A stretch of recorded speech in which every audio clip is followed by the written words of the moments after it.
All right, here we go. Salute to Knicks Nation on this Tuesday night. Game 2, Act 2, between the Knicks and the Cleveland Cavaliers, man. The hardest game of the series. And man, oh man, this one was a tough one because after an early, fresh start from the Knicks, the Cavs would punch back. And the Knicks had no answers, man. Just got tossed around in this game. Got beat up from pillar to post. Darius Garland pouring it on. Caris LeVert. And the Knicks just could not answer any Cavs onslaught. 107-90. The Knicks lose in game 2. And now it's time to go soul searching, man. Salute to everybody in the chat. This is KFTV Postgame Live, presented by Manscaped, CP the Franchise, JD Sports Talk, Alex Rotaros, the Stratocaster, the Holy Trinity of KnicksFanTV in the building. What's a beatdown? Stop going to games, CP. I'm sorry. Stop going to games. Everyone was telling me that. Stop going to games. They said it. I just want to make sure that's the first thing I said. Just stop going to games. They're gonna play me for this. Oh my man. God. Listen, man, I did my best. I flew in here this morning. I walked, I hit the tarmac. I looked around. I said, boy, oh boy, this place is a dump. But I hope we can get a win so I can get back to New York safe and sound and clean. Well, we couldn't get the job done tonight. Listen, say it once, say it again. It's the hardest game to win for the team that won the first game. You're going to have adjustments. A lot of things that went well for you in the first game may not go well for you in the second game, so you have to adjust. And there was none of that for the Knicks. You know, when I went on, whether it's SNY, Bleacher Reporter, or even Knicks Weekly, I had 4 keys for this game, for the Knicks to be able to win this game. I said, number 1, weather the storm. You knew you were going to get the Cavs' best effort. You had to figure guys like a Garland, LeVert, those guys were going to act up. They were going to get activated. You had to weather that storm. They couldn't do it. From the second quarter on, they got blitzed. I mean, by halftime, they were down by 20, and Spider Mitchell hadn't even asserted himself in this game. That was a problem. So they couldn't weather the storm. Number 2, they had 17 offensive rebounds in the first game that led to 23 second chance points. Bickerstaff and those guys made it a point after the first game that can't happen in this series. They have to get more aggressive on the boards. Knicks did have 13 offensive rebounds in this game, but it only led to 13 second chance points. They couldn't get it. So I said, if you can't get the offensive rebounds, you got to be able to shoot the 3 ball well. Well, they shot 24% from downtown. That's another X. Can't get it done there. My third key to this game, the role players have to step up. IQ, RJ, Grimes. After the first game, you said, okay, they had an off night. After tonight, it's a problem. It's a problem. They have got to step up. There's an APB out on those guys. If they don't step up, I'm not so sure about their success in this series. They have got to step up. And then my last point was the defense has to maintain. The defense has to maintain. You have to expect that the Cavs role players were going to step up in this game, especially at home. Caris LeVert, 24 points. Darius Garland, an all-star, 32 points. Cooked them. I wasn't even looking at the basket when Garland was shooting. I was looking at his form, and you could just tell every shot that he took was going in. Danny Green was a wrinkle that Bickerstaff put into this game. Danny Green had his highlights both offensively and defensively. And then the turnover battle.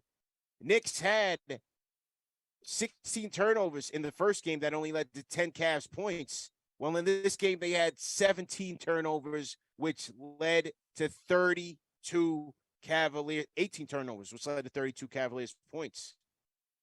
As I go through each of those 4 points, they weren't successful in any of those. You can't win that way, man. You just can't win that way. And it made for a long long night. They literally got punched in the mouth and could not respond. Literally, Jalen got smacked around, got pushed around. Julius got pushed around. Tough night, man. Tough night, bro. It was terrible. All around terrible. The one thing I really didn't like was the lack of ball movement. I've talked about this throughout the regular season, why I like ball movement, why the assist numbers got to get up. You got to get into your sets. You got to get into your actions. And you got to find your teammates, man. Too many times are we watching Jalen Brunson go ISO. Too many times are we watching Julius Randle trying to do something. And then to make matters worse, they're driving into the paint, stopping, and then every time they tried to kick it out, the Cavs knew that's what they wanted to do. Yeah. And it was every single new way to turn the ball over. This is the worst we've seen the New York Knicks play offensively this entire season. Okay? Forget what you saw against the Atlanta Hawks blowing that lead. Forget what you saw against the Dallas Mavericks twice blowing that lead. This was absolutely the worst offense I've ever seen the New York Knicks play. But that's what happens when you rely on two guys offensively and you don't get your other players involved. Now, at the same time, Grimes didn't really get anything going. RJ didn't get anything going. Quickley took a while to get going. All right. We didn't really see him come like somewhat alive until the second half. But there was moments in the first quarter where I thought Brunson should have tried to get guys involved sooner. Because as the game wore on, you're now putting pressure on those guys to make an impact after taking some shots that were very questionable. Like, I know Jalen can be a lethal shooter, but the amount of times he tried to step back three in the first quarter, I was like, dude, let's get somebody else involved. Let's run a pick and roll if you can, get Mitch involved. Instead, it just led to turnovers after turnover after turnover after turnover. You can't play like that, man. That is something that Tibbs has to talk to this team about and adjust going into the next game. Because if you're going to rely on a lot of isolation, especially against a good defensive Cavs team, it's just not going to work. Well, why is everybody so down, man? We was just hype. What happened? Look, listen. We got to split. Right? If we pull it back a little bit, we got to split. But let's put the brooms away. All the Knicks in 3 was cute. This is a series. This is a series of two evenly matched teams. If the Knicks want to get out of this, you're going to have to work and you're going to have to earn it. That's just the bottom line. This is going to go deep. But if some of these guys don't step up, it could be over early. So there's a little bit of concerns there, bro. There's a little bit of concerns, man. For real. CP shook. Listen, man, I'm concerned. Yeah. I was joking there, but listen, man. This is the Cavaliers found something tonight, CP and Alex. It's gonna be interesting. I think as you know, that nice graph is shown. This is fine. I think tonight it was bad, and it was bad in a way that I think you have to be concerned. The reason is the adjustments that the Cavaliers made were some of adjustments that I would be concerned going into Game 3 and the rest of the series, because Cavaliers found a few matchups that they exploited. Now in Game 1, when you looked at the Darius Garland RJ matchup, the first adjustment that I think JB Bickerstaff made was he went away from Donovan Mitchell, and they put the ball in the hands of Darius Garland more for this game. They decided to, okay, wait, everybody was happy. The Knicks were happy that Donovan Mitchell took 30 shots and was more of a scorer mentality in the first game, because that kind of took away some rhythm for the rest of the players. In this game, they decided to put it into their secondary scorer, the second scorer, Darius Garland, and allowed him to get going, which got everyone else around him going. Donovan Mitchell had like 13 assists tonight. And we played tonight like we were happy to come out of here with a split. Like we were happy to get out of there with a win. And we understood we were going to get the best effort from Cleveland. And yet the game planning tonight was absolutely terrible. I'm just going to call it how it is. JB Bickerstaff coached circles around Tom Thibodeau tonight. And I think everyone got complacent. Everyone, the players, the coaches got complacent, because a lot of the talk before tonight was about physicality, the chirping. JB Bickerstaff doesn't know what he's doing. Cavs fans are already getting on their coach. He's not going to know what type of adjustments he's going to make because he's young. He's not an experienced coach. Well, he made 4 or 5 that I saw. He went at Brunson with LeVert. He benched Okoro in the third quarter. They started LeVert in the third. You didn't even see Isaac Okoro after the first 10 minutes. Mr. Antics got benched. He did that being up 20 points at halftime. Still went with LeVert, where he could have just went back to Okoro, stayed with LeVert, and every time they went LeVert against Brunson, they found the matchup there. They decided to go at RJ and Josh Hart whenever they were guarding Darius Garland. They decided to do that.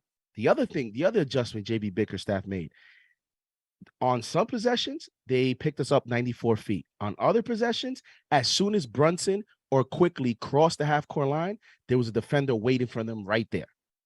By the time we made our first pass, there was like 9 seconds in the shot clock. That's another adjustment they made. Ball pressure, getting up on us defensively, putting more ball denial, getting aggressive. JB Bickerstaff made a lot of adjustments. He took some risks, and I think the problem for the Knicks, CP, is on our end, we have favorable matchups on paper, but we can't exploit it because the players are not playing well. Number one, RJ Barrett versus anyone else is not working.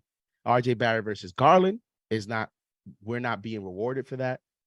RJ Barrett versus Donovan Mitchell, we're not being rewarded for that. On paper, that's a favorable matchup. Those are not good defenders. But on the court, after 2 games, it's not a matchup that we have been able to exploit. And from game 1 to game 2, that's the difference of what the Cavaliers did. They said, wait, why don't we attack RJ Barrett with Darius Garland? Why don't we attack them with speed? Why don't we attack Jalen Brunson with Caris LeVert? Why don't we put some pressure on them and force them to go? Look at Quickley. They're putting pressure on Quickley when Quickley's finding out now. Yep. You're the main point guard. He's finding out. They got Quick in jail right now, bro. It's bad. They were doubling him instantly. As soon as he crossed the court. You saw that one where they got him trapped on the right corner. Turnover, right? Immediately. Turnover. Yeah. I was watching in horror, man. They got Quick bottled up. I thought they showed a lot of different looks for Brunson, whether it was, like you said, 94 feet. They were blitzing him on the pick and roll. They were showing very hard with some of the help defense, trying to keep him off his rhythm. And the Knicks just weren't able to move the ball. And a lot of the rotations, man, without Brunson, without Julius, and Quick being ineffective, you have no playmakers. You have no ball movers, man. It was tough to watch in this game. I also didn't like Quickley only playing 7 minutes in the first half. He came in, he had that bad turnover. I could not understand. And I'm like, what are we doing? Why are we playing Quick? Because he had that bad turnover. Yeah, it looked bad. Right. But just because of that, he only took 1 shot in the first half. Grimes only took 1 shot in the first half. Yeah. Like, what type of game plan do we have tonight where those are 2 of your best shooters on the team? One is playing 7 minutes. Right. You don't think this young player, you're running the risk of taking them mentally out of the game. Because Quickley's going at it and saying, wait, this team is struggling on the floor and I'm on the bench playing only 7 minutes?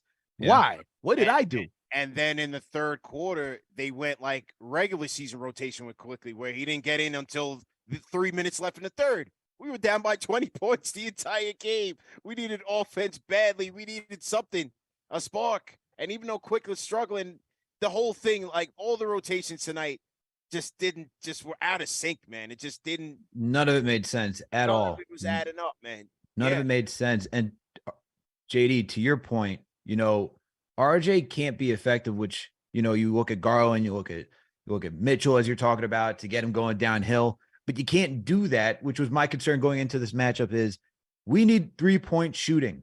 This team has been horrific 24% shooting the ball from downtown. three, man. First game, you shoot 27.6% from three, 8 for 29 in game one. Now you go out there 7 for 29, shooting 24%. You can't have this as the Knicks if you're going to look for everyone to get attacked downhill. And that's what made it easy for the Cavs tonight. They're like, okay, keep attacking the paint. No one's going to drain a 3-point shot on us. Yeah. We dare you. They're daring them to shoot. Yeah. Daring them. And it's bad, man. It's bad. They gotta stick in the gym and get their 3-point shots to fall, because if you're not gonna get Quickley or Grimes out there knocking down shots, it's gonna be a long series. It's gonna be a long series, man. Like, the 3-point shooting efficiency was a key, like, before the series even started. Yep. It was like, can we continue to shoot the 3 ball as well as we had to finish the regular season? And right now, it is bad. 2 games in a row, you're shooting less than 30%, less than 40%. Cavs shot 42% from downtown, damn near 50% from the field. Knicks shot 36% from the field, man. It was bad. And, like, look, give credit to the other team. I thought the Cavs defense tonight was sensational. And stifling. They were stifling. It was stifling right in front of my eyes, bro. Between, pushing the guards into the Twin Towers, Julius turning his back. He's got help. He's got help over him. And then, bro, the turnovers were so brain dead, frustrating. I couldn't believe what I was watching, man. You had guys throwing it off a guy's head, throwing it my God, bounds by Julius, throwing it in no man's land. IQ getting trapped and just desperately throwing heaves up. Obi throwing it back into the other opponent's end of the court. A cardinal sin, according to Clyde. We know Clyde only has like 3 or 4 bars, but that's one of them. You can't, right? Salute to Clyde. That's my guy. But you can't throw the ball in the other team's end of the court, man. We know that. Right in front of us, it happened. The cardinal sin of the cardinal sin, man. The cardinal sin. Man, I just it was just rough, man. CP, as to your point about the rotations, after the first quarter, that was going to be one of my keys was the physicality, also weathering the storm. You were going to get the best effort from Cleveland tonight. After one quarter, I was talking about how you're at a solid spot here. You're down 3. You both shot 38% in the first quarter.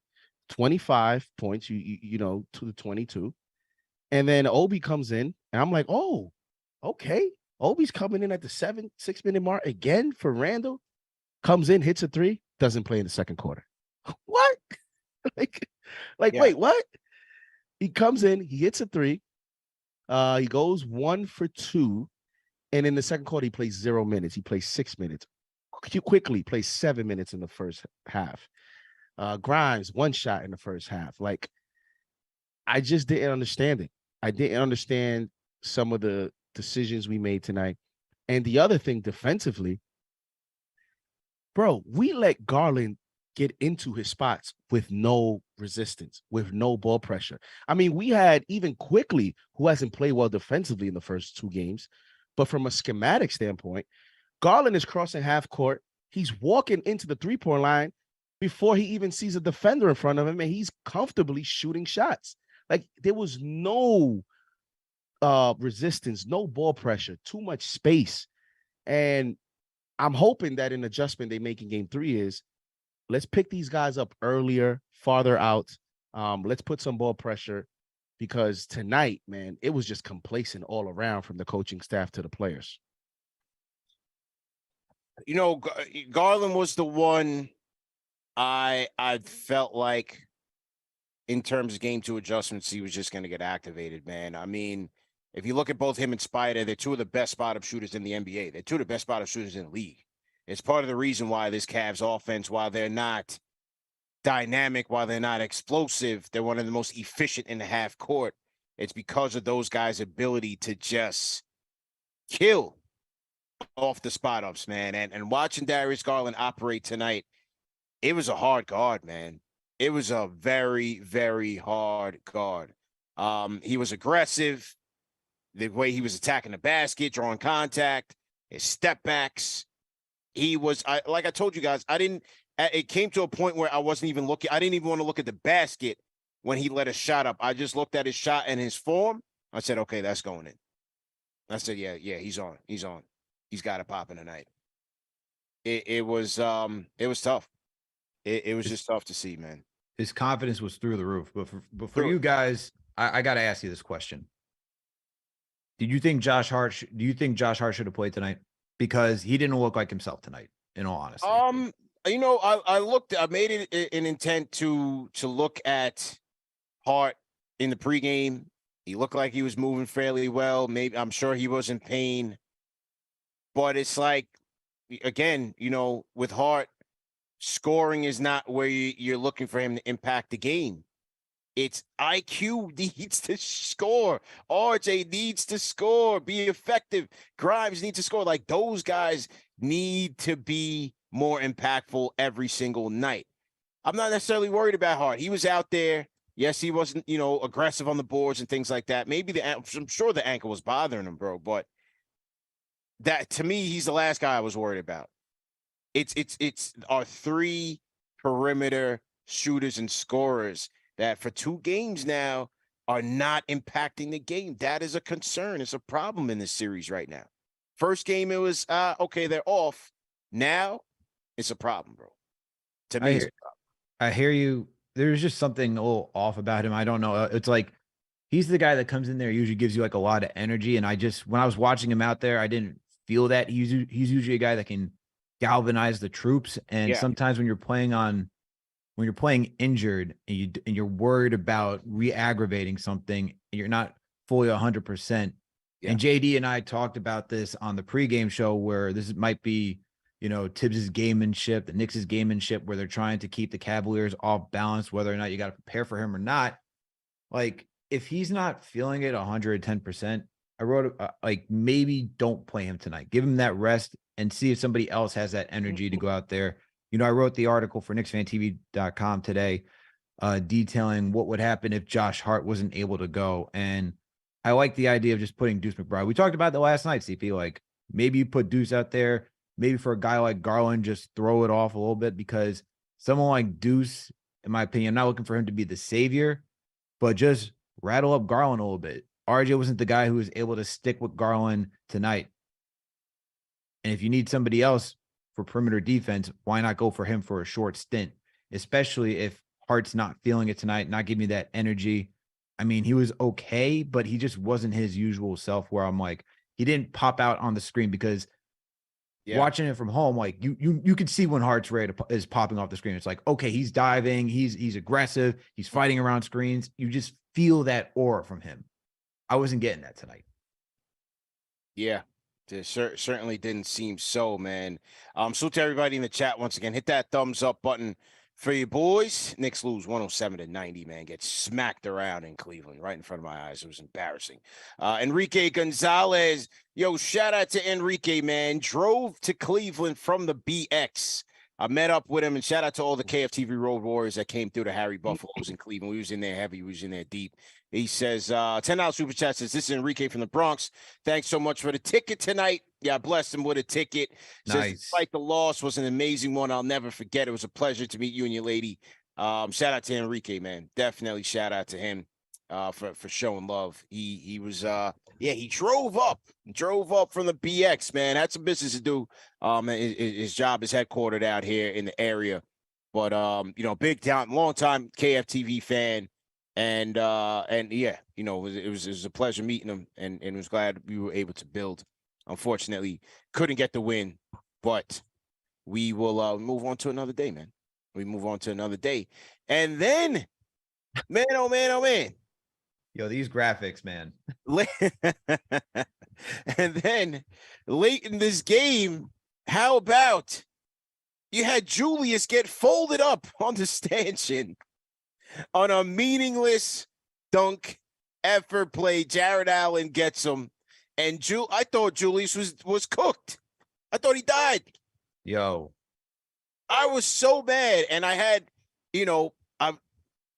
full disclosure, I was right next to the CAA Mafia. I was, Rose was there, Leon and Perry. Say hi to the family. I mean, we know how you got them tickets. We were all together. Let me ask you this question: man. Did you put the sticker CAA TV on your hat when you were there? No, I didn't. I mean, I heard you found out last night that Josh Hart had a good chance to play before it was being reported. So yes, I know where all this is.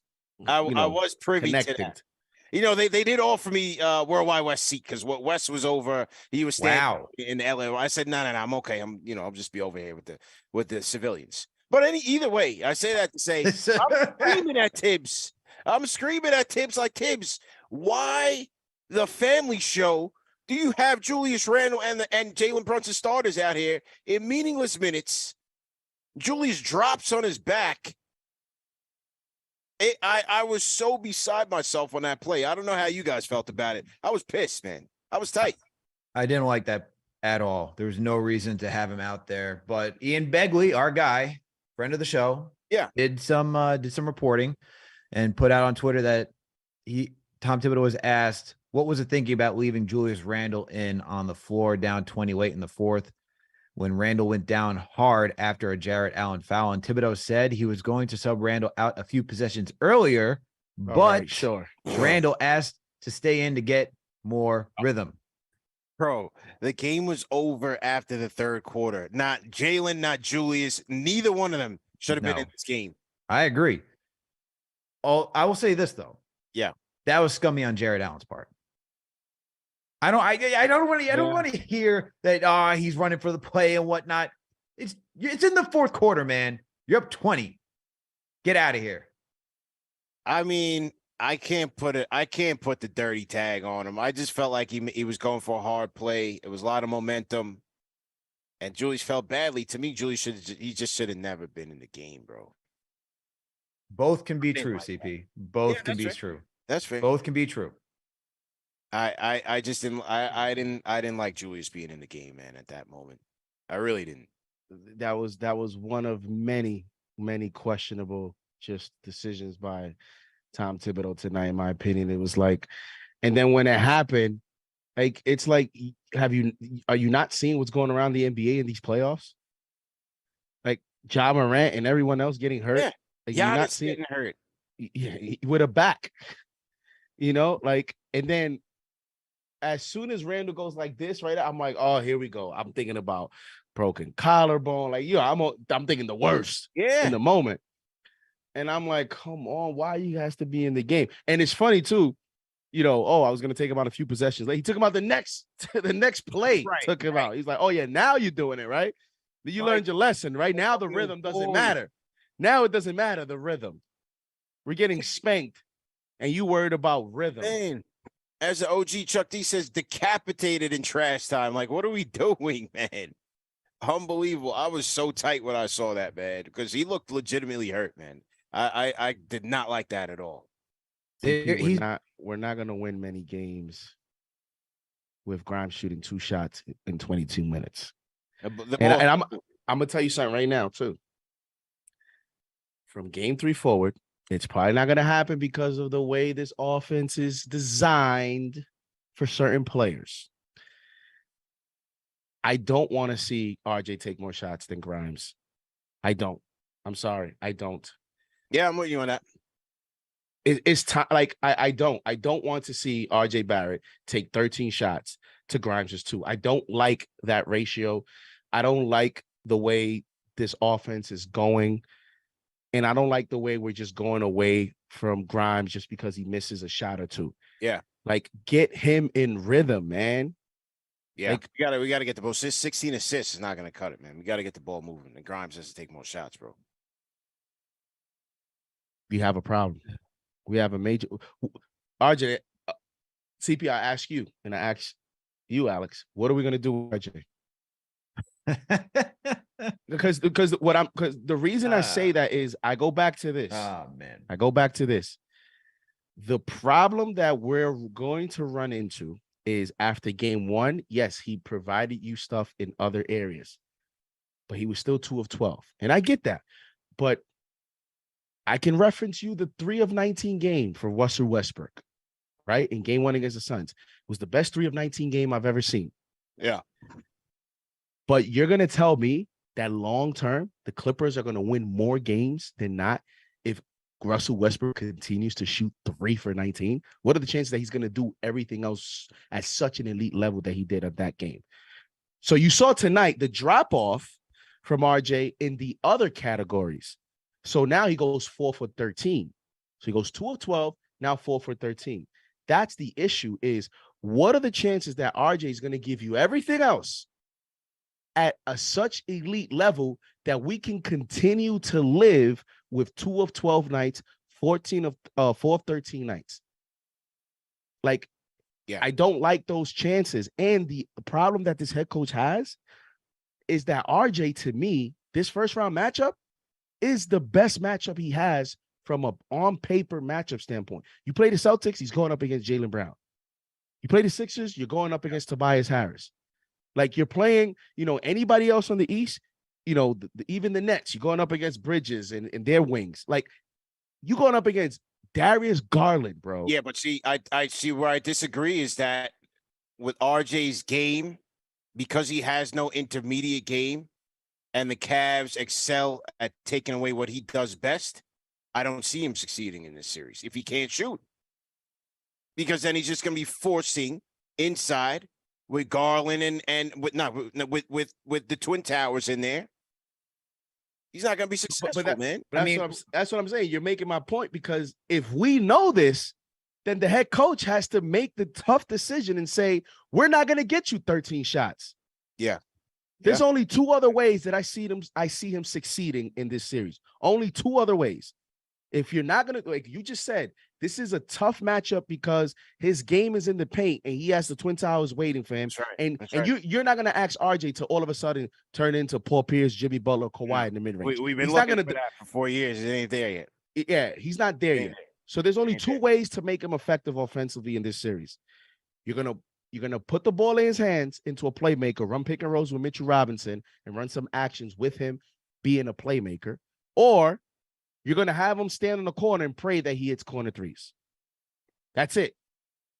Other than that, he's useless in this series. Offensively. Yeah. Brutal. And the thing is, I hate to say it. He's going to shot selections that aren't even part of his game. Like that mid-range, I was like, yeah, because they're forcing him into bad shots, man. And I'm like, that's not your game, man. Yeah. And as much as I want to say don't do it because it's not your game, you got to take what they're giving you too, which is just, it's just that balance of like, yeah. And it's tough because he hasn't had to do that for most of the season. Sometimes you get lucky, you're like, oh, look, mid-range jumper that just fell. And then you get tonight where it's like, we're down by like 10, which feels like 20 because we couldn't score for minutes in that second quarter, man. Yeah. Minutes. It was rough. We were in a bad drought, man. I kept looking up. I was like, yo, when was the last time we scored in the second quarter? And again, all this damage was being done, and Spider was just chilling. Yeah, that's the other thing. It was just Garland, Mobley, Allen. It was LeVert, man. LeVert did his thing too, but between all those guys, they were feasting. And that's the adjustment that JD talked about. They allowed Garland to be that initiator. Yeah. And you just saw that put in the point guard's hand. He's fast, man. He's fast. It's a tough guard. But the tough thing is as well, and we're gonna get to some calls. So to everybody in the chat once again, we're gonna get to some calls.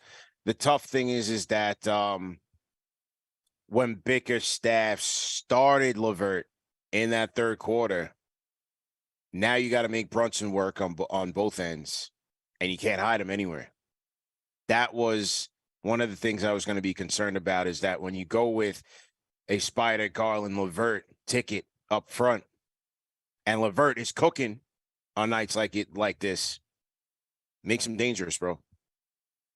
It makes them dangerous. They win 7 guys, basically, because yes, Okoro, I mean, we talk about the third quarter. Okoro was benched after 3 minutes. Done. Cedi Osman didn't even play in the third. I don't even think he played a minute in the third quarter. Like, after that, Danny Green made an appearance, played 19 minutes. Right. So moving forward, and JB Bickerstaff was asked in the postgame because that move was so wild to me that I thought maybe Okoro re-aggravated his knee. Right. At one point, I was like, wait, did he get hurt again? I'm like, I was giving analysis on the play-by-play, but I'm like, I'm probably way off because he might actually be hurt because, damn, 3 minutes. But JB Bickerstaff said in a postgame that, he said that he has to do what's best for the team. But what he did say that was interesting is that he said he spoke to Okoro and that basically this is not a long-term decision out of respect to the players. So it looks like maybe that means that Okoro is going to remain a starter. He's still going to continue to play a game to game. Mm-hmm. But at the very least, in game 2, this coach, who everybody was saying, hey, he doesn't know what he's doing. Right. He said, the heck with all that. Yeah. That's a lottery pick. That's a top 5 pick over there. He went searching for answers and he got it in game 2. And he said, look, I'm going to see what Okoro has early. If he's bricking it up, if he's an offensive liability. You only gave him 1 shot. Out of there. Sandman, he's out of there. Showtime at the Apollo. Let's bring in LeVert. We got Danny Green coming off. He dust off the cobwebs. He knocked down a nice 3. Hey, he made the adjustments he needed to make. And they busted the Knicks' ass tonight. No way around it. Completely smacked them around. Shout out to Bees Noriega, man. Welcome to the franchise channel memberships. Let's get to the call, hear what the people got to say. Corso, you guys can hit us up on the KnicksFanTV Discord and also call us up 657-383-1509. Corso, you up? Hey, fellas, how's it going? Good, man. How you feeling? Not great. Not great. Yeah. But I mean, listen, I'm going to probably get some booze. I'm hoping to end with some cheers here. Listen, I called the other night. I know I got some side eye from you guys saying like, I felt like the Cavs were going to win this game, because credit to the Cavs. They played a really, really good game tonight. But, and even though we won game 1, this is a really good Cavs team. They got Mitchell, they got Garland, they got Mobley. They got these guys who could all make an impact. And, I really thought it was kind of like hopeful thinking to go into their house twice and win 2 games. But I am happy that we got the 1. So that's the thing that people have to keep in front of us right now. Because if you think about it, if we'd reversed these games, if we'd lost game 1 and won tonight, the mood would be completely different right now. We'd be like, oh, we split it. We're going back home. This is our time. We're going to defend home court.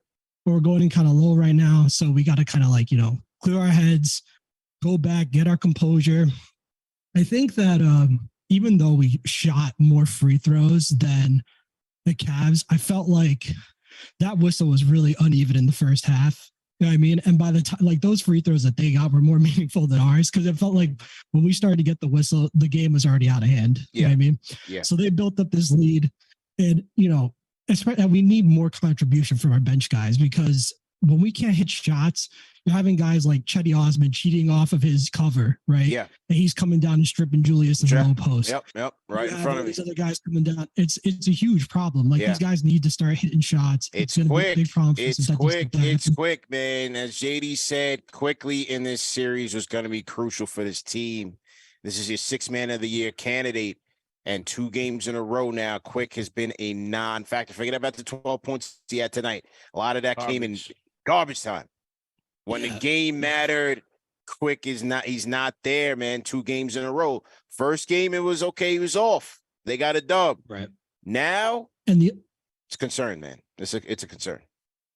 Yeah. And the other part of it too is kind of like when they get this big lead like this, you start to see their bench guys, they play a little more loose. Yeah. They don't feel like if they don't make a shot that it's a big deal. Whereas for us, it's kind of like we're searching minutes at a time. People are like, is this the right shot for me to take? You know what I mean? I think we got to move the ball around more. We can't just ISO. It's funny because I said the other night that like we got to make Donovan Mitchell work on defense. And they did the same thing to us with Brunson. They made him work on defense.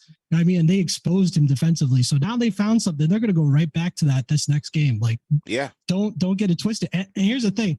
It could even get worse because, like, imagine Cavs start going into zone and we're not hitting threes like this. Yeah. Like, it's really going to be a problem. Like, this is like, I won't call it do or die game 3, but we really got to show up. Like, we got to punch back. And at the end of the day, like, Garden, the lights are bright, but like you can't let somebody come into your house and push you around. Like we got to pull off these next 2 games. I don't care how you do it. I don't care if we got to scrap. It's a 1-point game. A W is a W is a W. So that's pretty much all I got, guys. But chins up. Game 3, we're back home at the Garden. It's going to be an absolute zoo. Go support your team. You know what I mean? Show these guys love. You know, they got to play hard, but they got to play smart too. Absolutely, man. Good call. Good call. 10 of those 12 points for Quickley came in the fourth quarter. Right. Yeah. And as I mentioned, that's why. And some people, I had a lot of disagreements with that when I posted that, and I said that Quickley was my X factor because, and I get it too. I understand it. There was a lot of confidence in that.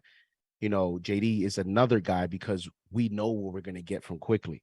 But my angle to that was he's my X factor because he's the one player I feel like after our core guys, he's the one player that the Knicks can't afford to have a bad series. Correct. And right now, he's having a bad series and he's having a terrible series. And you're seeing the effects to that, not only the pressure it puts on Brunson, because as you mentioned, it gives us no other playmaker or shot creators. Right. And so now Quickley, tonight's game looked, it was bad. And if I'm Thibodeau, you have to consider now the way that the Cavaliers are playing Quickley, you might have to look for a lot of Brunson Quickley minutes and put Quickley as the off guard. Yeah. And see if he can get spacing that way and go a little bit smaller, maybe put Grimes at the 3 and start taking some minutes away from RJ. Yeah. That's exactly it, JD. 1,000%. That's exactly it. You talk like you see it on the other side. You take out a Corso because he's not giving you anything. You talk about what's RJ doing. That's the solution, man. Like you got to put Quickley in there, let him be off ball, get into some rhythm. Have the Cavs decide who do you want to pick your poison, who do you want to defend. Is it going to be Brunson or Quickley? Because if you're going to double somebody, that means someone else is open. And if you can get Grimes going with his shot, then these guys may get that confidence they need in that third game. That's something that I think Tibbs has to do. It's like you see how Randle's going out with around like 7 minutes to get Obi in. I think you got to do the same thing with RJ, put Quick in, and just open the court more and get these guys more spacing. Yeah, the minutes for Quick, I didn't understand it. You know, yeah, he's struggling, but I just didn't understand it based on what we needed in this game. And it's just like, look, you know, most teams have 2 to 3 guys that you can rely on. They're your shot creators, your playmakers. And so with Quick, outside of Jalen and Julius, that's your most important in that regard. Your shot creator, your playmaker. So if he's not there, it's a tall order. You're asking a lot to win. A lot broke right for this team to win in game 1. Remember, they forced the 14 Cavs turnovers led to 26 Knicks points in that first game. The 17 second chance points led to 23 points in the first game. You're not going to get that every night. And that's why I went back to those keys for this game and to say, if they're going to take you off and limit your second chance opportunities, you got to find some efficiency on your offense. And secondly, you also have to limit the damage off of your turnovers. And the Knicks gave up 26 points off of their turnovers tonight. It's tough to win that way, man. If you're not shooting the ball well, very tough to win that way. Just goes back down to passing the rock, man. But you see why Quickley is the third most important player on this team. He's been a massive reason to why the Knicks are where they are right now. Yeah, it pisses me off. He's our third best player, but we got RJ playing 33 minutes. It just really pisses me off, man. Yeah. That like at the lack of like just tonight. Listen, this game 3, CP, Alex, it's gonna be so weird to me in the sense that you like. It's funny how it works out because if you lose game 1 but win game 2, you're going into game 3 with so much momentum. It's just a different feel. But the way that you lost game 2, now you don't know how these young players are going to react to the Garden. It's supposed to be actually positive. You're supposed to be excited. You're going to have celebrities there. You're going to more bright lights, the adrenaline, the fans. It's a critical game. You're not up 2-0. It's going to be interesting to see how they respond early in game 3. Will they feed off the crowd? And that's why, to me, this game 3, I'm looking at Tom Thibodeau, looking right at you. You need to come with adjustments. You need to come with an effective game plan. And you need to put these players in a position to where, Grimes and these young players are not getting a little tight, because now they're at the Garden and pressure's on now, because now the Knicks have pressure.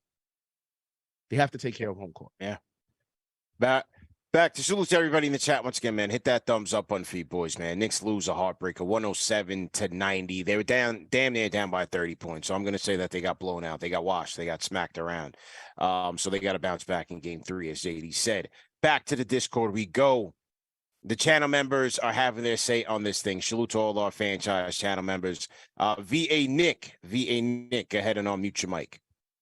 Hey, what's up, fellas? How you feeling, bro? I'm pissed. Hey, man. Yeah, I'm pissed. I'm trying to be glass half full, man. Thank you, bro. I'm gonna tell you, man, the cat that had the best game tonight was probably Billy Walker. Like, it was just straight trash tonight, man. Yeah. And I think everybody, I'm not an RJ supporter per se, but we need to call a spade a spade. The game was trashed by everybody. You can point the blame everywhere. And but yeah, man, I'm hyped about going back home. I think we got some chances to do some things, but kind of to what y'all were saying before, and I'm like you, JD, earlier, we were just happy to be there. I think Tibbs was like, hey, man, y'all just go out there and play. There were no adjustments. So I'm hoping he's setting a mousetrap, but I think y'all know he ain't. So, but, we're trying to be glass half full. Appreciate what y'all do, brothers. Thank you, man. Appreciate it. You know who's the best player tonight? Deuce McBride. That one possession he came in. I was looking for more, man. And he defended. That was Darius Garland's toughest shot. Was that all one night. Possession all night. All night. That was the toughest shot, the most uncomfortable he looked. That one possession, second to second, and then to start the fourth, Deuce doesn't play. Yeah. Yeah. I was looking for that, man. That was the best defense on Garland. And I was looking for more, and it was just situational. I was like, I almost forgot that, it was the end of the quarter, because I was like, damn, this is situational, man. I was like, damn. But yeah. He has a different way of defending, man. His ability to get skinny, to go over screens and stick to somebody. That's right. It's different, man. Yeah. So I'm telling in this, Tibbs might have to think about going a little bit more situational with Deuce McBride out there, man, especially if Garland's going off like that. You may have to just bring McBride out there to be like, all right, we need someone to rattle Garland a little bit. Yeah. Deuce get out there for 5, 6, 7 minutes, whatever it may be. I mean, if he's continuing like this, it's going to be long nights for RJ. I can tell you that. Game 1 was it makes you think that game 1 was more of an aberration. Because is it an aberration? I'm going to ask you some wild stuff. Yeah. Are you willing at any point? I'm not going to say game 3. Mm-hmm. I'm not going to say game 3. I see Alex. I was like, oh, is he really going to ask this? I know you're going to. I know you're about to ask. Are you willing at any point in this series pull a JB Bickerstaff or Corso on RJ? Yeah, why not? If you're trying to win the series. Yes. The regular season's over, man. All that, play development that's over, man. We're trying to win. You got to do what you got to do to win, man. That's why I said you go Quickley, Grimes out there, man. Go get your shooters out there. You need shooting for this team. Yeah. Your 3-point shooting has been abysmal. Yeah, but they got to do it. They got to do it too. But you guys, only 2 attempts for Grimes is going to cut it, and both of those attempts, he was very well defended. They did not give him any airspace, but he needs more opportunities. And I think a lot of that, Brunson's got to look to distribute as well. Julius as well. Those two have to be the playmakers. They got to be the playmakers, man. And then, like we said, Quick's got to step up as well. Your main guys got pressure game 3. Yeah. Randle, 2 games. That's it. The ankle stuff, gone to me. That's gone. That's long gone. Yeah, well, they moved from the ankle to the back and the tailbone because Tibbs has him out there in garbage time to get his ass. Long gone. Game 3. I couldn't understand it, bro. Need you to show up now, game 3. Yeah. You really think game 1's an aberration, CP? In terms of what happened with Garland, not the entire game. I'm just saying, Garland's an all-star, man. He's an all-star guard. And on a normal night, that should be a tough matchup for like 9 times out of 10. That should be a hard defensive matchup for a bigger person like RJ. Okay, because what you're saying, like, I hear you, because you talk about second chance opportunities. That's what the Knicks do. You talk about getting out transition, especially with Josh Hart here. That's what they do now. That's why I don't look at it as like an aberration. Like, they out hustle. That's also part of what they do. That's part of their fabric. Mm-hmm. The Garland thing, I guess I hear what you're saying. I don't think it was much of an aberration, because I think JB Bickerstaff wanted to get Donovan Mitchell going because that's the guy. So he made the adjustment. Would Garland do it? Now that it's worked, it's like, all right, how does Tibbs manage to stop Garland again? How do you force the ball out of Garland's hand back into Donovan Mitchell's hand? Or how do you take advantage of Garland on the defensive side? Because you got a small backcourt back there. How do you take advantage of that? That's something that Tibbs got to figure out. And that's why it's coaching, because Garland still had 17 points. He shot over 50%, 7 of 13. He shot 50% from 3, but he only had 2 shots in the second half in terms of game 1. So to me, this is why when we talk about Grimes, to me, the whole Garland thing in game 1 to game 2 was coaching. Like, JB Bickerstaff made the adjustment and said, hold up. We're not taking full advantage of Garland's matchup here against the Knicks. And if we continue to get too heavy with Mitchell, we're not going to create enough pressure on their defense. And then that's what they did with the adjustment today. That's the adjustments we have to make with playing Quickley, bringing him earlier, and getting Grimes more involved. Because, CP, Alex, game 3 at the Garden, I mentioned this in the play-by-play. Grimes, with his form, how sometimes he makes these threes in the corner, they go in on net. There's something about that sometimes when you're home that it just amps up the crowd. Like, the crowd just loves to see the shooter hit a 3. And he's the type of player that if he gets going, and if you've seen at the Garden, when he does get going, it just galvanizes the team. It just raises the energy of the team. The crowd just gets more engaged. And he's a key player in that. So the Knicks have to figure out a way to get him more involved. And Tom Thibodeau has a lot of pressure in game 3. Yeah, no question about it. Shout out to K Marco, man. $20 super chat. He says, spending $1,000 at the 40-40 club to get blown out hits a bit different. Shout out to K Marco. I don't know if he was there, making it rain out there, but salute to everybody that came through to the 40 tonight to watch the game, man. Best place to watch Knick games, even though this one was a loss. And we'll be back for part of this series as this series continues. So stay tuned for that. Well, salute to Rhyme Animal Chuck D, man. Part of the trip when I landed here, man, I went to the Rock and Roll Hall of Fame. Yeah, absolutely, man. Went to the Rock and Roll Hall of Fame and checked it out. Shout out to the Rhyme Animal Chuck D, man. We were given the red carpet treatment at the Rock and Roll Hall of Fame. So shout out to Shelby and all of the people there. Great place, great building. Lots of history in there, man. You could literally spend a whole day in there and still not have seen everything. It's very, very educational, very informative. Takes you way back in time for all you music heads, man. Show you the history, show you the contributions from a lot of the greats into how just different genres of music evolved. And then obviously had to take a look at all the Public Enemy gear, all of the artifacts, everything that was in there. It was beautiful, man. And took a picture as well. So shout out to the Rhyme Animal Chuck D and shout out to the Rock and Roll Hall of Fame, man. Had a great time over there. And then also everybody that came through to the KFTV Road Warrior meetup at Harry Buffalo. It was a great time. We must have had maybe about like 30 people there. But people that came out from everywhere. As I said, Enrique from the Bronx drove there. I met a guy, shout out to Ariel. He flew all the way in from Israel.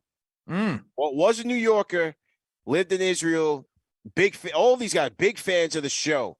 Shout out to Cyril, who flew in solo dolo just to come through and vibe out with us, man. So people came from all over the place. Some people who I've met in previous cities that are well traveled when the Knicks play on the road. So it's despite the loss, it's just another testament to what we're building here at Knicks Fan TV, the community atmosphere, the vibe, the connection that we have with one another. You know, random strangers just coming through and vibing with one another based on a common cause. You know, that's what we're about, man. It's bigger than the team. Bigger than the team. Obviously wanted it to end in a win. How's that arena? It was all right. The nice arena. It was all right. From the outside, it's nice. Architecturally, it's nice. What did you do when people started chanting New York sucks in the arena? You know, listen, man, like I said, this place is a dump. They need that to lift up their spirits. So we let them have it. But at the end of the day, you know, they're very gracious winners, I would say, in Cleveland. You know, they would like they would say things like New York sucks, and be like, oh, just kidding. You know what I mean? Like, we don't do that in New York. Like, if we're gonna go at you, we're like, yo, you guys are trash. Get up out of the city. We get personal. Sometimes we start insulting. Yeah. So they're very gracious with us, man. They're very gracious with us. You know, we weren't ran out the building or nothing like that. CP, your boy, off topic, in a rare Woj miss. Woj have reported earlier that Draymond Green was looking likely not to get suspended. Well, just minutes ago, breaking news: Draymond Green is suspended for Game 3. Yeah, I couldn't understand the initial report. I was like, damn. I mean, look, he did get grabbed, but then he stomped the mud hole in Sabonis. I was like, whoa. I was like, and then the Kings think they slick because after the game, you start seeing the reports of lungs and he's gonna get checked out here and all that. I'm like, bro, you finished the game. He was good. You reacted to that the same way I did. I was like, this is such a PR grab to try to turn hearts at the NBA. Sabonis is getting his lung and rib reviewed for potential internal damage. I was like, all right, relax. Crazy, man. But honestly, if you're gonna grab somebody's leg, though, you deserve what you get. I'm not gonna lie. Yeah, like that's like because here's my thing. If that could have completely gone the wrong way for Draymond, he could have hurt himself, stuff like that. Sabonis is 100% in the wrong too for doing stuff like that. Look, we got angry for Jimmy doing the same thing to Mitch, right? Right. You can't be doing stuff like that, man. Can't be doing stuff like that. This is gonna be the moment that it's going to be remembered, like that Cavs where they lost, he got suspended. But on the flip side, I think this is the moment that it just starts to go the other way for the Warriors in terms of this core. I think this seals it. Yeah, it's done. I think this era is done, and people are going to look back and say, well, Draymond got suspended. Like, people are going to say it that way. But if you really pay attention, this whole season, you see the beginning of the end. And also Steph's injuries, man. You saw him get banged up in this series. Starting to get now ticky-tack injuries now. I'm starting to catch up. They had a great run, and they were able to sneak one out last year. But I think it's the beginning of the end. Sacramento's looking impressive. Give credit to them. What's the score of this Clippers-Phoenix game? 89-83 Phoenix, 1 minute to go in the third. Okay. Yeah, that's another series I'm very much interested in. But atmosphere in Cleveland was cool. The arena was cool. Wasn't much to see in there. They didn't have much it's very much like watch the game and not much else. You know, they do have bars and stuff, but game 3, I know you can't wait because it's gonna be crazy. Oh, the Garden's gonna be bananas.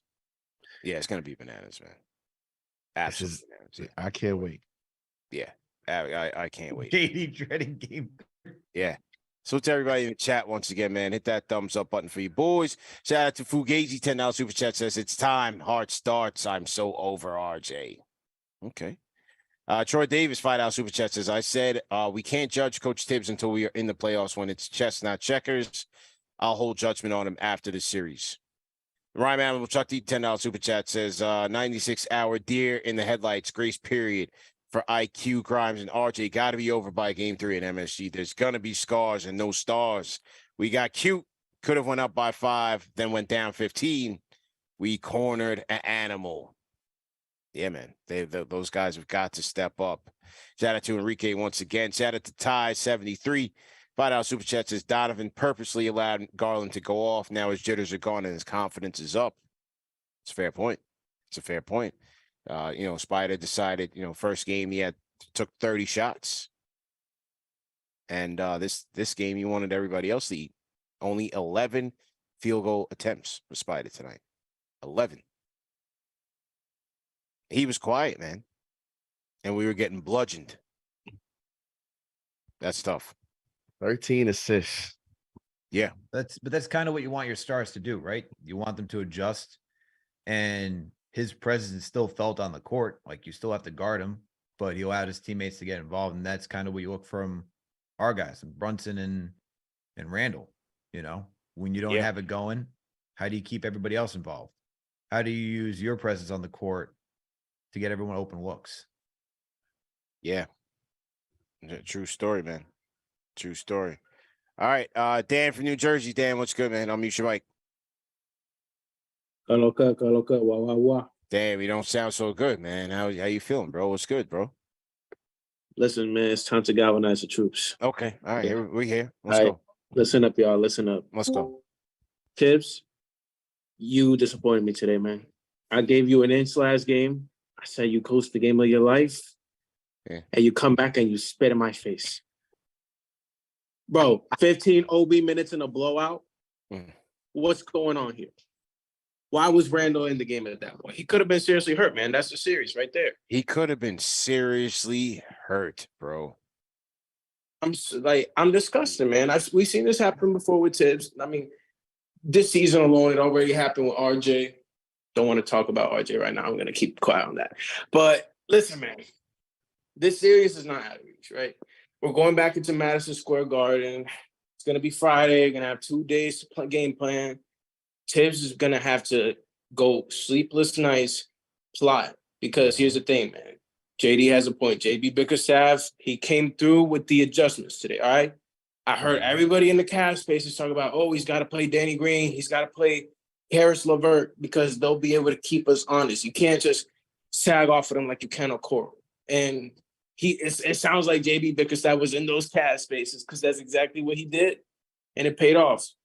So, listen, man, we got to go into Madison Square Garden. We got to be up there offensively. IQ got to show up. RJ, please make a three. QG has to make some threes. I love Grimes' defensive tenacity, but they got to come through with the shot making. And listen, man, we're Knicks fans. It's never easy. Don't fold just yet, y'all. Right? Yeah. This team has gone through a lot this year. There was a point during December that I was ready to write them off myself, but I feel like they've earned the benefit of the doubt. And, we just got to go into Madison Square Garden with our heads held high. So I hope y'all have a good night. Yeah. Hope same to you, man. Hope everything is going well in school too, man. Good stuff. Yes, sir. E-crossover. Go ahead and unmute your mic. Yo, what's up, guys? How y'all doing, man? Yeah, a long time, man. How you feeling, bro? Everything's good, man. Just been watching the season as it goes. I'm gonna be trying to. Nope. Do we got him? E-crossover going once. Wow, what happened to him, man? All right. That was rapid fire. He said rapid fire. That was it, man. That was it, man. Daniel, what do you got up here? Josh Hart was asked about how his ankle felt after 27 minutes. It's solid. I'm out there. I'm solid. No excuses. Yeah, look, I don't know. I'm sure, I'm sure he was hurt. I'm sure it was bothering him, but he wasn't limping at all when I looked at him on pregame. I mean, he's kicking the ball around. He's playing soccer and whatnot. Looked like he was all right. So, but as you said, Al, wasn't as impactful as he's normally been. So I'm just questioning what Dan from New Jersey is saying. Mm-hmm. He said JB Bickerstaff seemed like he was in Cavs spaces to make those adjustments. Do we need Tibbs to tune into KFTV to make some adjustments? Is that the alternative? They already do. He already does. Yeah, he already does. Well, I don't know where he was at before game 2, though. Evidently, he either wasn't or he got too complacent. Yeah.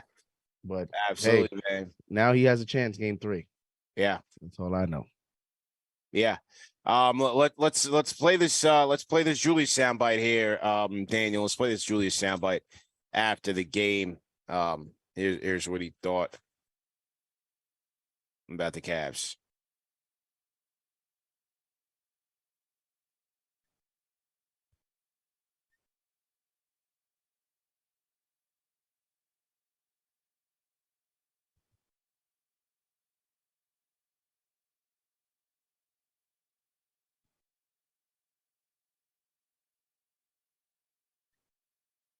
All right. So Julius says, hey, that's how they were supposed to play. Okay, we had no sound on that. Okay. Well, Julius basically said, they went out there, they played physical, they did what they needed to do, and they got the job done. So that was basically me summarizing what Julius was saying there. So shout out to Julius. So they didn't expect it to be over in 4? Yeah. So I guess he expected this. I'm saying, like, guess he expected this loss and is kind of like a house money type thing. That response gave me that kind of feeling like, hey, we won one. We're good. Mm-hmm. And you got the best of Cleveland tonight. So now it's on them for game 3. Right. That's right. So there you go. Who's the biggest disappointment for you so far in 2 games? IQ. Easily. Hands down. Okay. Hands down. They've shut him down. Shut him down. Yeah. I have to go with IQ too. It's your third best player. Yeah. Yeah. And he's not playing like it. IQ. Ooh. All right. Who's yours, JD? To me, biggest disappointment, 2 games, RJ. Hands down. I don't see it. Hands down, it's RJ to me. I disagree. Because the reason I disagree is because what has he shown you this season to give you confidence that he would perform again, especially against this matchup? But has he been this bad this season? He's shown me enough to be not this bad. That's true. That's true too. But what I'm saying is that's why. What I'm saying is with Quick, he's shown you that even against tough defenses, Miami, Celtics, so on and so forth, he can still perform. I mean, he's been an absolute non-factor in this series, bro, so far in 2 games. I understand that, but at the end of the day, I think RJ has been given a bigger opportunity in terms of just overall and a bigger, like obviously bigger leash than Quickley. Quickley played 7 minutes in the first half. Yeah. Like how is that his fault? Yeah. Well, it's his fault because he had a turnover, but you're telling me that you've gotten to the point where you're gonna give Quickley a 7-minute tryout before you bench him for the rest of the half? What is he, Isaac Okoro? Yeah, it was kind of crazy, man. And then they waited until 3 minutes left in the third. So damn, we just won game 1. He played that bad in game 1 that this is how we manage him in game 2. But RJ has continued to get the freedom to shoot and do whatever he needs to do. Because of that is why I think, and it doesn't matter to me that I understand. Listen, the Twin Towers, this whole reference, those were the same Twin Towers that was getting smoked in the media after game 1. It's not David Robinson and Tim Duncan either. Yeah. Like I get it, the challenge, but let's be honest, even tonight, RJ had a lot of easy baskets that he missed. Like people, and that's my guy, but that's the most frustrating part is he made some good moves tonight in the paint. He was driving. I remember one drive, he anticipated that Mobley was going to go for the block. He stopped. He turned around. He had the floater, miss. So he's getting some decent looks. He's not making them. And I still want to see Quickley play more and be put in a position before I say he's a bigger disappointment than RJ. RJ's my biggest disappointment this season, man. Like 2 of 12, 4 for 13. Come on, bro. This season, yeah, for sure. But I think in this series, I mean, in this for this series, I hear that it's just like, I think going into seeing what he did against the Cavs, it's just kind of hard to expect him to magically change all of that. And like when we've seen, as like what CP said, like you see Quickley just ball out. Like dude only had 5 single digit games, 5 single double digit games since December 20th. Now we're talking about him like not even being effective in the first half. We're talking about getting most of his points in garbage time. Yeah. Like we're not seeing playmaking. Like, right. It's just all that stuff that you need from him in order to make everything else go. Like if you're not going to have him, he's that third part to the engine. Like Joyce has to get his shots, barely doing that. Brunson today was just like, I don't even know what Brunson was doing in that first quarter. But if you're not going to get it from IQ either, then everyone else is just going to struggle. Unless Grimes somehow becomes, this elite like isolation scorer to help, or RJ, that's just not what we're going to get. And that's where it's like, for Quickley, you can at least say, hey, this team has relied on Quickley to win you a lot of games this season. Like without Quickley, once again, like we are not here. So for him to have these 2 lackluster performances after what he's done the entire season, I mean, you're six-man consideration. Yeah. The way you played these last 2 games, you shouldn't be. Like, that's just disappointing. Well, look, some people in chat saying it's RJ because of the contract. Well, Quickley's going to get paid too. And at this moment, it's going to be hard to see that. So I think both of the answers, both of these guys need to step up and step up in a major way, because RJ got the bag. Quick is next to get the bag. And if both of those guys produce like this, boy, oh boy, this will be, it won't be a good story in New York, man. I'm disappointed in Daquan Jeffries. How could he not perform today? Come on, guys. Daquan Jeffries, man. Man, oh man, and these guys, I mean, they were just taking uppercuts. I mean, there was one point in this game where it was just like every time you saw Brunson out there, he was on the floor holding his face. I said, yo, what's going on? My guy was getting smacked up. Even by Randle. Yeah. I was like, yo, this is bad. Like, you expected him to be physical, but man, bro, I just couldn't believe it, man. All that politicking helped. Yeah. That first half was totally lopsided, man. Yeah. Totally lopsided. Yeah. It goes to what you were talking about the other day. It's like calls are going to get, more favorable for the losing team, so that way they could be in it. Yeah. Definitely. That tinfoil hat theory, man. Yeah. I'm going to have to put the tinfoil kufi on, man. Hit that thumbs up button for you boys. Let's get those likes up, man. Knicks lost, but KFTV wins every single night. Number 1 show for the fans, by the fans. CP the franchise, checking in from Cleveland. Ready to get up out of here. JD Sports Talk, Alex Guitars on the 1, 2s, and 3s. Shout out to Mr. Architect Music. $5 super chat says, put Deuce on Garland. Horrible coaching. I mean, how many guys do you expect playing here? Cool Vids, man, $20 super chat says that Hornets clamped the Knicks offense by double teaming guards in early possession. Teams have played us like that ever since. Cavs did the same things in the second quarter and blew it out. How have you not figured it out yet? It's a fair point. They're going to need to, because they're going to see the same treatment in game 3. No question about it. Do we have Gets Biggavelli on the chat? Gets Biggavelli. Go ahead and unmute your mic. Yo, what's good, fellas? Hey, yep, loud and clear. How you feeling?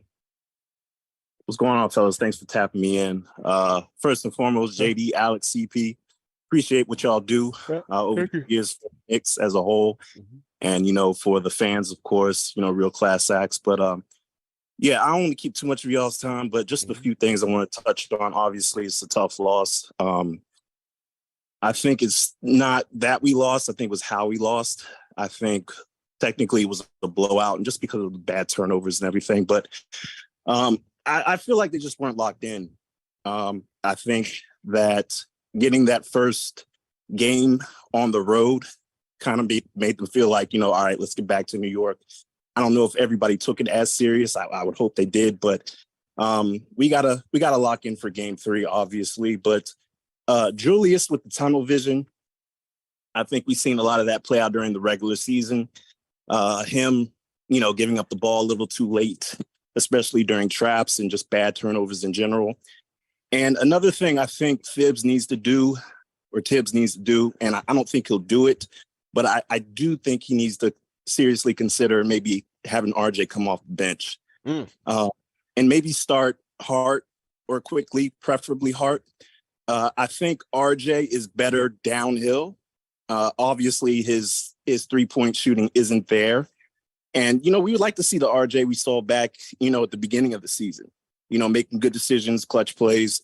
But I think we really need him to come off the bench, because when Julius and JB are in, it does slow up the pace a little bit, contrary of what people, or fans like to believe. And I think having RJ kind of not know his role or position, in a sense, where he's staying in the corner or kind of waiting for, maybe a pass late in the shot clock to make a play, I don't think that benefits him. I think when we have Hartenstein, Obi coming off the bench, I think that we flow a little smoother as far as in transition and on the break. And like I said, he's better going downhill. He plays good defense. I think he's an underrated defender. He has his slips here and there, but I think maybe having him in with that second unit kind of builds up his confidence. Like I said, I don't think Tibbs will go to it. I think he has a lot of trust in RJ, as we see. He's given him a little longer leash than obviously Quickley, who I think needs to be playing a little more to get his confidence up. But some changes have to be made. I would also like to see Deuce in there, even though he was only in there for 30 seconds. He had a pretty good stop on my man's. And, we just got to see something else, man. I think the Cavs got their game plan down pat as far as what they're going to do moving forward. And we have to have that other scorer, that third or fourth guy, whether it's coming off the bench or in the starting lineup, to bring some production, to take the load off of the, JB and Julius. But, back in New York, game 3, let's take care of business. Let's handle it.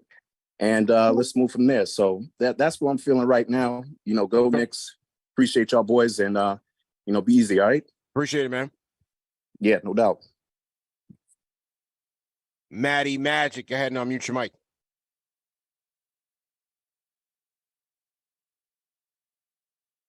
Maddie Magic, going once. Maddie Magic reporting live from Austin, Texas, coming in clear. Austin, what's good, man? I was down there in 6th Street rocking a couple weeks ago, man. What's good?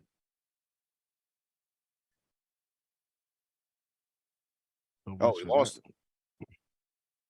Maddie Magic. There it is, 36, the place to be. Yeah, Listen, man, I was in 6th Street, Rainy Street, all of that, man. Ask about me, yeah. Texting all my buddies. I haven't been this excited about the New York Knicks since Steve Novak. Okay. And after that game, all right, it was just a little too slow to get with it, man. I had to drop him off. I thought he was trying to pull a foot trick. So you can call back, man. You can call back. I didn't know where he was going with it, man. I just had to pull the plug, man. I didn't have a good feeling. He was talking about Steve Novak and all that. We were talking about Steve Novak here, man. Then he was a little slow to get to his points. Like, Matty, it was rapid fire, man. It's midnight over here, man. We're trying to get it popping. We just lost the game. Come on, man. Yeah. We got patience running low after this loss. Yeah. I'm trying to get up out of here, man. Come on, man. Guys, let me tell you about the time that the Knicks were back in the playoffs, and I want to remember the time we had Chris Copeland training threes. Copeland and these guys, man. Sheesh. Omar from the Bronx. Omar, what's going on? Hey, what's up, guys? Guys, can you hear me okay? Yeah. Good. I had to go to the bullpen, man. We know we can rely on you, man. I had to go to the bullpen, man. What's good? The reliever, yeah, I appreciate that. So here's the thing, man. I hate to say it, but I gotta put a lot of the blame on JB for this one. It sounds weird because he's kind of been our guy throughout the year, but I think that the way he started the game, he was way too aggressive. When you're the best player on the team, and I think it's clear that he is at this point, you have to look to get others involved, because the idea is that you're good enough for Jalen Brunson to get yourself going at any point. If you're he took a bunch of shots that first quarter. I don't mind if they're open, but he forced a lot of it. And when you got guys like Grimes, somebody like RJ who's not touching the ball, it's going to be hard for them to get going because they're not as good as somebody like Jalen Brunson. So I thought he was way too aggressive, kind of forcing it, and that kind of threw everybody off rhythm. Second, and I'll keep it short. Secondly, RJ, listen, I called you guys before the series. It's not pounding on RJ. It's not like relax, we're picking on him. He's a problem. Like it's to a point where it's bad. He ISO'd so many times in today's game, and you know what he's going to do. He's going to try to dribble it out. He's going to go straight to the left. And even when he like posts up, he's not going anywhere. It looks like he's doing something, but it ends up being like this. The little wind up move is very frustrating. Yeah, or like that awkward back into the paint, then like kind of fade away, chucking it up. He throws up a lot of prayer shots. Yeah. And listen, I know the caller before, he said maybe we could put him on the bench. I thought about that, but here's the thing. RJ still thinks he's the guy that he was at Duke, meaning he's the man. So even if you put him on the bench, when he comes in the game, he's going to try to be super aggressive because he feels like he has to validate himself. Yeah. And that's not going to change. So honestly, I don't think there's a solution for that. You can't bench him now because, again, it's just going to not just take his confidence. He's just going to come in with a bench unit and take over, and nobody else will get involved. You're not going to bench your third highest player, man. You're not, but it's just like, I feel like a lot of the tunnel vision is him forcing it because he feels like he has to, validate his role on the team. That's honestly what I feel like it is, and he just doesn't have the bag for that. Lastly, man, listen, game 3 is going to determine the winner of the series. I genuinely believe this. Let's all pump the brakes. Like, if we would have told ourselves that we'd be 1-1 coming back to the Garden before the series started, I think we'd all be happy. It's a best of 5 right now. We reclaimed home court, but we got to win game 3, man. If we win game 3, we could go for the kill shot game 4. But if we lose it, I'm not going to say it's over, but it's going to be tough. But I know it's a tough loss, but we're still in a good spot. We're 1-1. We have home court. I think that the home court is going to help guys like Grimes and Quickley. They got to get it going, get home, and hopefully we'll be back on track. Thanks for taking my call. CP, I saw you grimaced a little there. You're like, I don't know. Do you think game 3 decides the series? No. Do you think there's a team more than the other that needs game 3? I think it depends on how you lose. If you come out and get washed like this, it's over with. If you lose a tough one, then this could go either way. If you come out and get embarrassed like this again, you're not in their league. That means game 1 was just an aberration. Flip of a coin, an aberration. And a flip of a coin. We caught him on a bad night.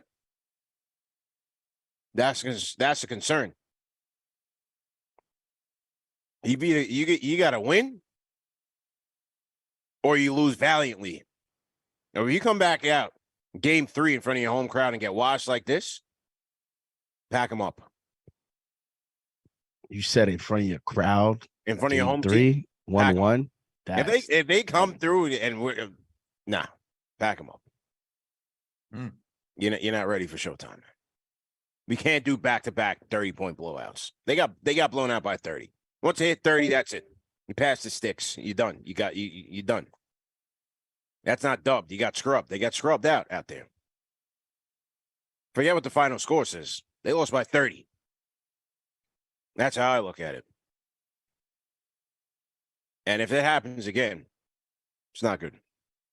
And that's the crazy thing, right? If this game ended where it was like you lose by like 5-6 points, fought valiantly, you can at least go into the Garden with confidence, be like, all right, we're not too far away from where we are. But now, because you got smacked, that adds the extra pressure where you got to perform. Yeah. We'll see, man. We'll see what happens. Absolutely, man. Let's see who we got on the phones before we wrap. Area code 860-860. What's your name? Where are you calling in from? ACP Lou from Jacksonville. Lou, what's good, man? How you feeling? Everything's good. Watch the game. Yeah. I don't care if they won or lost. I have to be honest with you, because Cleveland is a very good team, and we knew that in their own house, the bench will eventually start scoring. So I'm thinking the same thing when we come back to New York. I think my boys Grimes and Quickley will shoot in New York better than they were shooting on the road. And as we all know, the role players in Cleveland will not score like they score in Cleveland in New York. Never happened. Garland will not go off. Mitchell will, but Garland won't. The big key was the Twin Towers both played over 38 minutes because we wasn't able to hit outside shots, and they just stayed in the paint. So we couldn't get anything done inside. And that's really where everything happened. You don't score. Your 3 stars shoot below 40%, less than 25% from threes. You're not going to win. You're not going to win. They're taking all the shots. Yeah. You're not going to win. Yeah. So everybody needs to settle down. We got waxed tonight. So what? I don't care if we lost by 1. It's the same thing. Okay? I'm a realist. We went there. We took 1. We lost 1. We come back home. We play a tough game. We play a good game and let the chips fall where they fall. We all know that Cleveland is a very good team. That's why they were ranked 4th, and that's why we were at 5th. CP, what do you think? You think if once the role players get home and shooting in their own gym, they should shoot better? You hope so. They play. They so. play like half of their games in that gym. Right. Yeah. No, you certainly hope so. They have to. Yeah. And you're right. Yeah. I still think Randle's suffering from the ankle. He is playing as best he can. He's not crashing the boards, but he never really does. There was one play when I saw Mobley on the baseline go in and take a dunk, and Randle just watched him. And he had 0 fouls at that time. That was the time to go for the block, put some body on him. Right. You have no fouls. Yeah. And I saw that happen a lot in the game. Letting guys go through without any kind of contact or defense. That's not going to happen in Madison. Certainly hope so, man. Appreciate the call, Luke. You're welcome, man. I'll talk to you after the next win. Yes, sir. Yeah. It's just getting blown out is the same as losing by 1. I'm not so sure. I think how you lose matters. Because you don't want to see the same signs, right? Because like I said, right now, the role players are trending downwards. And you just hope that doesn't carry over into game 3. Because slumps happen in series. Said audio gone. Check. I hear you. Yeah. I can hear you. No, chat saying no audio. Check. Daniel's got to check that. Check 1, check 2, check 3. Hello. Are we good? Okay, all good. Okay, they got us now. All right. Okay. I think the thing that I disagree with the caller is that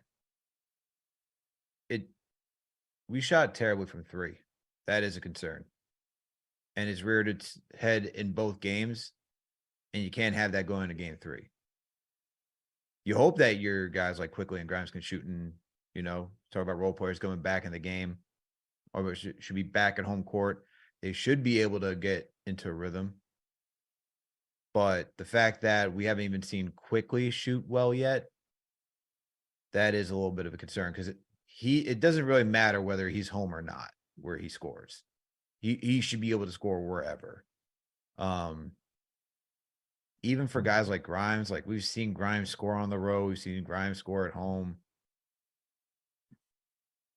They're just off, man. Like the 3-point shooting is just off. Their offense is entirely out of whack. And the offense was, even look at the first game, it was even that pretty. You talked about it was a lot of second chance opportunities.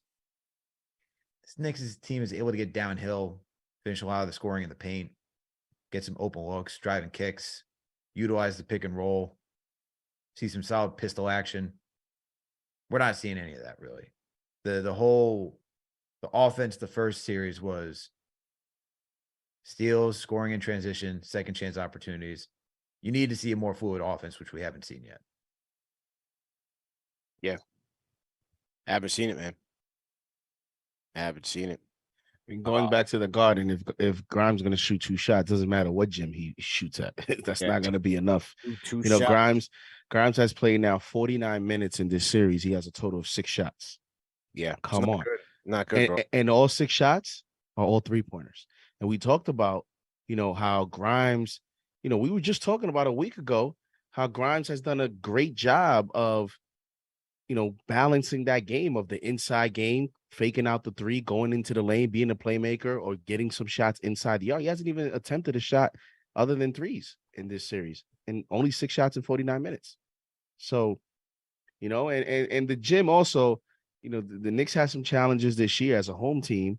They turned it on at the end of the season. That's why I said, like, it's a little trickier because of the Garden pressure. And I know role players play better at home, but this is a different home arena.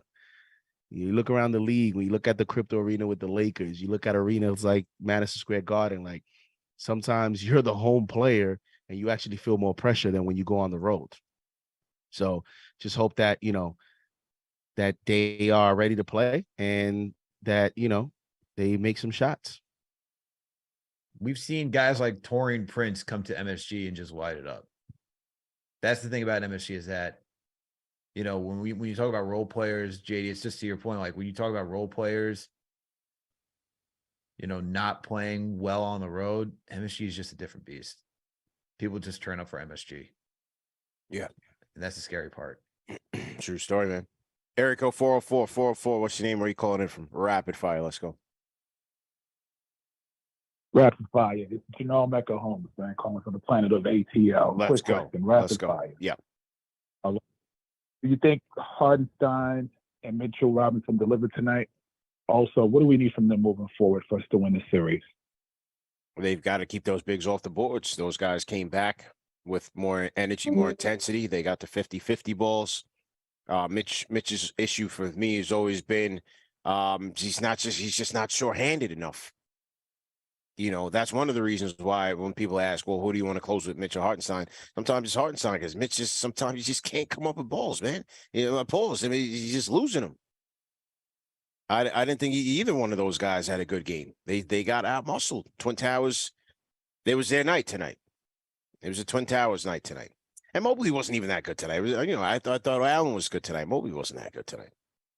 Randle was still beating him up. I don't think Mobley did anything crazy tonight. Absolutely.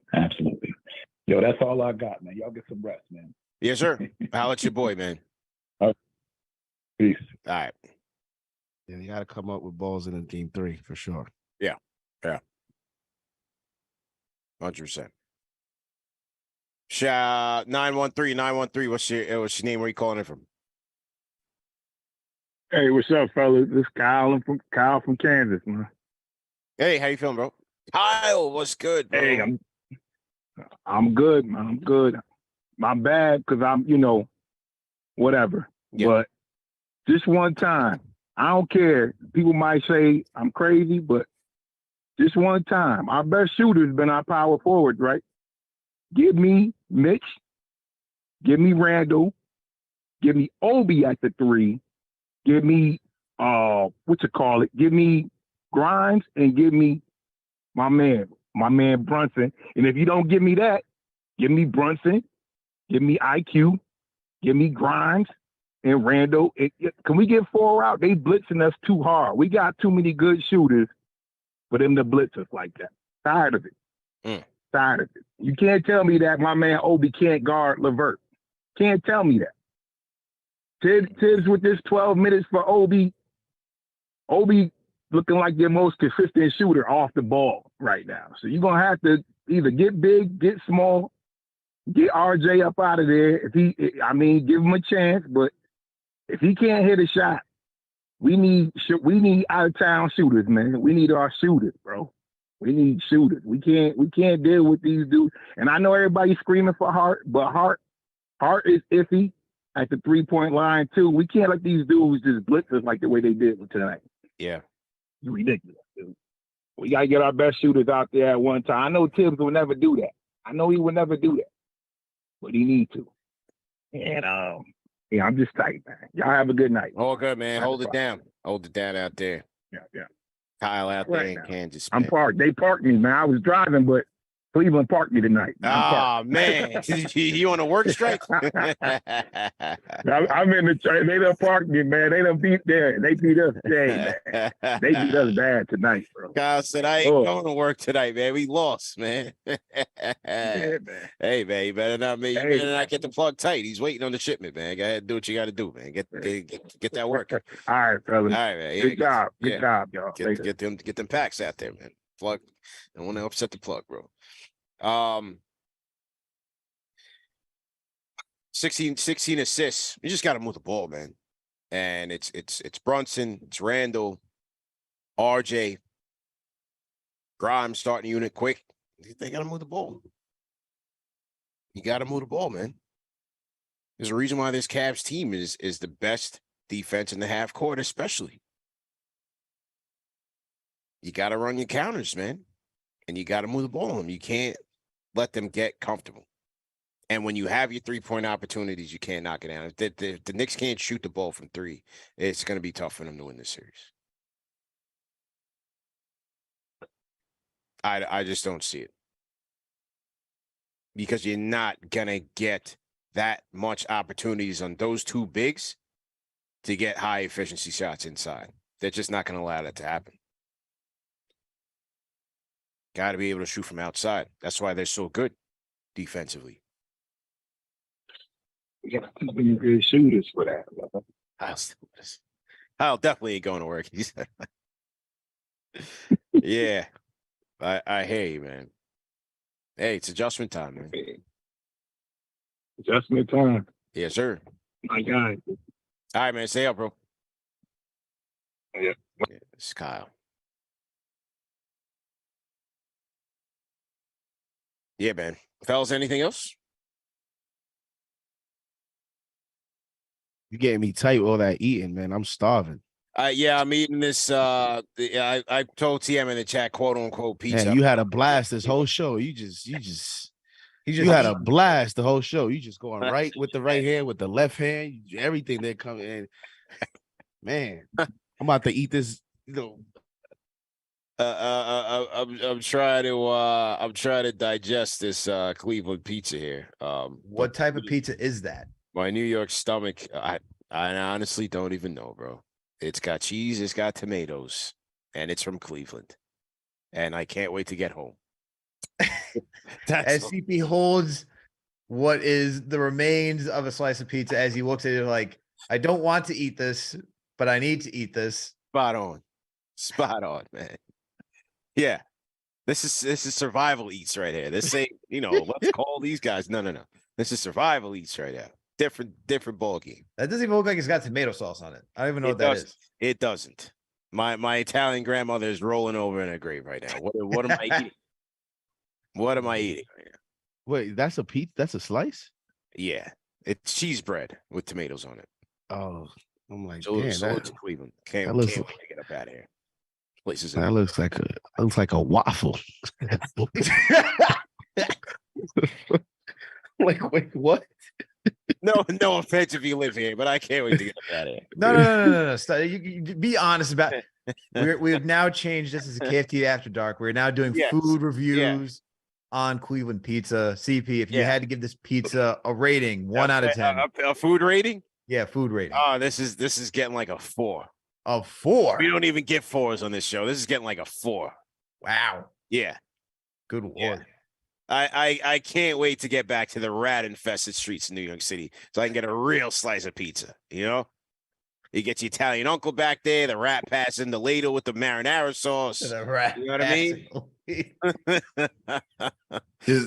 Man, I mean, I wouldn't even show that anymore on the screen. That don't even look healthy, bro. I feel for you. Just make sure you good. It's healthy, bro. all right. Ain't no grease on this whatsoever. It's all right, man. It's just some cheese. Yeah. No grease on that whatsoever. What type of pizza you eating, man? Yeah. I gotta get back. I gotta get back to the beautiful streets of New York. The first thing CP tells you, I hit him up this morning, like, yo, you landed yet? He's like, yo, he didn't even tell me he landed. He just goes, this place is a dump.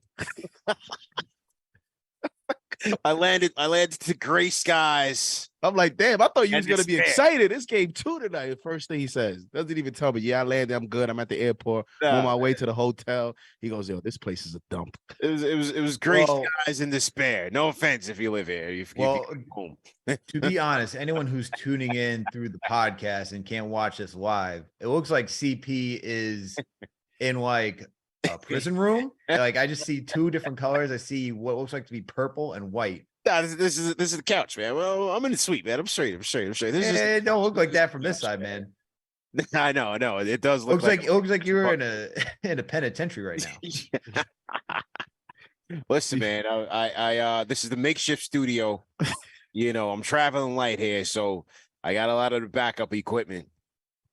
But it was so funny. It was like, the Cleveland fans and they're talking spicy, right? And there's a guy behind me. He's like. And I guess him and the Knick fan behind him are going back and forth. And he's like, well, it's very affordable here. And I want to look behind me like, bro, like, no one wants to live here, man. This is just basic supply and demand. This is economics, my man. But hey, back to the game. Y'all got this. I'm going home. I'm not even going to engage. But this is just, come on. You got to come up with something a little bit better content. Come on, man. Was this before or after they said New York suck? Oh, we don't actually mean that. Yeah, it was in between that time. So you know what? I'll just let these people have it. There's no wonder LeBron left this place twice for South Beach in LA, man. He wanted to get up out of there, fast. Donovan Mitchell ain't staying here, man. He's out. This body's coming home in a couple of years, man. Give it time. Woo. Give it time, man. It's just only a matter of time. Yeah.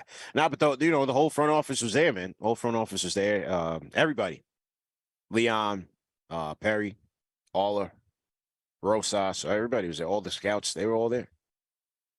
They were all there, right there. And unlike you, they already left probably. Oh yeah. Probably. They didn't stick around for the end of the game. So yeah. They left, man. So what's next? What's next is game 3. Game 3. Pre-game meetup will be at Mustang Harry's. We'll do some sort of pre-game show. Still trying to iron out those details. Stay tuned for that. Game 4 will also be at Mustang Harry's. Hold on. Let me say this. I love Tonight's show. I love Tonight's show. You know why, CP? Yeah. Keep it real. Doesn't Tonight's show with the graphics and it gives me like a Charles Barkley TNT vibe. Like, you know, when they bring up that's dope. Yeah. We got our own underdog here, man. Shout out to Daniel. Shout out to Gamba. Oh man. Shout out to TM, everybody, man. Tyler, everybody.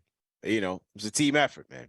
A team effort. So, and then game 5, we'll be back at the 40, man. So stay tuned for that. Shout out to everybody that came through tonight for game 2. We'll be back there for game 5 and hopefully, hey, maybe it'll be a series clincher. Maybe we'll pop some champagne on game 5.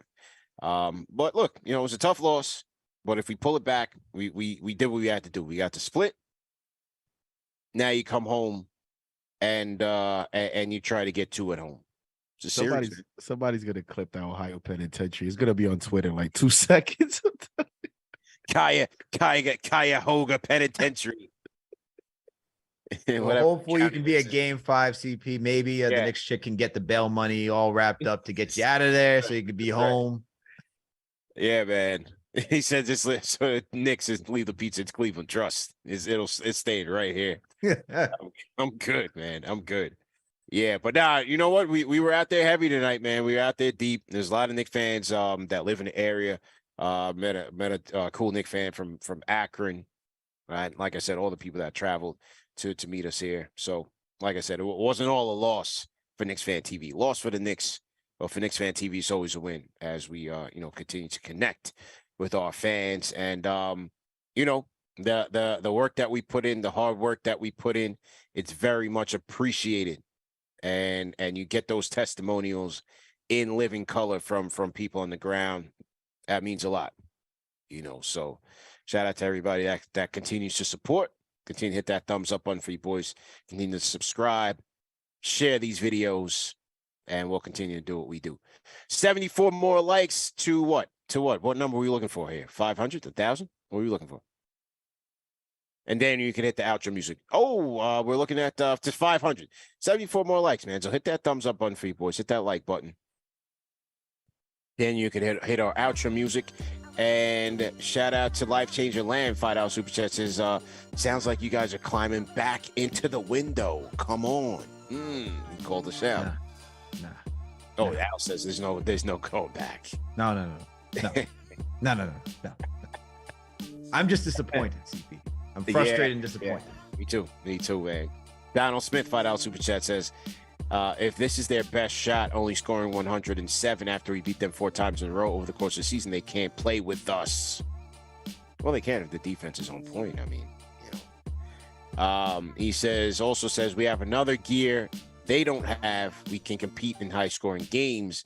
Donovan Mitchell ain't going to average 13 assists per game rest of the series. We got their number. Okay. I'm down and feeling good. About that. Keith Sinclair, put what on the t-shirt? What did you want us to put on the t-shirt? Okay. All right. Last but not least, remember that the show is available in audio podcast format. No reason to miss it. Catch us on all major podcast platforms. Salute to Manscaped. Go to manscaped.com. Use promo code KFTV for 20% off plus free shipping. And that is that, man. This week we'll have more game previews, more conversations, more round tables on this series as it progresses. So keep it locked on this channel. #1 show for the fans, by the fans. CP the franchise checking out from the Ohio Penitentiary. You guys have a good night, man. JD, Alex, good stuff. We out of here with this bum ass pizza. I'm out, man. Peace.